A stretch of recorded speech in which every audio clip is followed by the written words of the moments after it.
Kuwait में एक इमारत देखते ही देखते बर्निंग बिल्डिंग बन गई।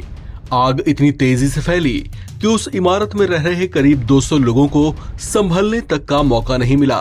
कुछ ने जलती इमारत की लपटों के बीच कूदकर उसे पार करने की कोशिश की।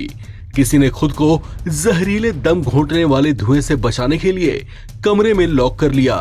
कुछ बाथरूम में जा छुपे तो कुछ ऐसे भी थे जिन्होंने आग की लपटों से बचने के लिए कई माले ऊपर से ही नीचे छलांग लगा दी। लेकिन इन कोशिशों के बावजूद बहुत से ऐसे भी थे जो इतने खुशकिस्मत नहीं रहे। बताया जा रहा है कि इस भीषण अग्निकांड में कुल 49 लोगों की दर्दनाक मौत हुई है, जिसमें 42 भारतीय भी शामिल थे।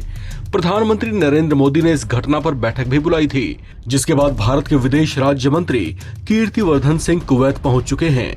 उन्होंने बताया कि इमारत में आग लगने की वजह से कुछ शव इतनी बुरी तरह से जल गए कि उनकी पहचान भी नहीं हो पाई। कई शव बिल्डिंग की सीढ़ियों पर मिले।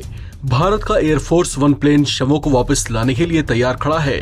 विदेश राज्य मंत्री कीर्तिवर्धन सिंह ने बताया कि कुछ शवों की हालत बहुत ज्यादा खराब है। ऐसे में उनकी पहचान करने की कोशिशें की जा रही हैं। पहचान होते ही और तमाम औपचारिकताएं पूरी होते ही उनके शवों को उनके परिजनों तक पहुंचा दिया जाएगा। इस मामले में कुवैत के गृह मंत्री ने भी कड़ा संज्ञान लिया है और पूरे मामले की जांच कराए जाने की बात कही है। कुवैत की मीडिया रिपोर्ट्स के मुताबिक इस संबंध में जो बातें सामने आई हैं, उसके मुताबिक लीज पर ली गई इस बिल्डिंग में सभी अधिकतर कर्मचारी एक ही कंपनी के लिए काम करते थे, जिनमें भारत के अलावा कुछ अन्य देशों के भी श्रमिक थे। बताया जा रहा है कि बिल्डिंग में लोगों को ठूंस कर रखा गया था, यानी संभावित तौर से यहाँ पर क्षमता से ज्यादा लोग रह रहे थे। कुवैत के समय अनुसार यह हादसा बुधवार की सुबह 4:30 बजे हुआ। 6 मंजिला इमारत के ग्राउंड फ्लोर के किचन में लगी आग तेजी से पूरी इमारत में फैल गई। उस वक्त सभी कामगार सो रहे थे।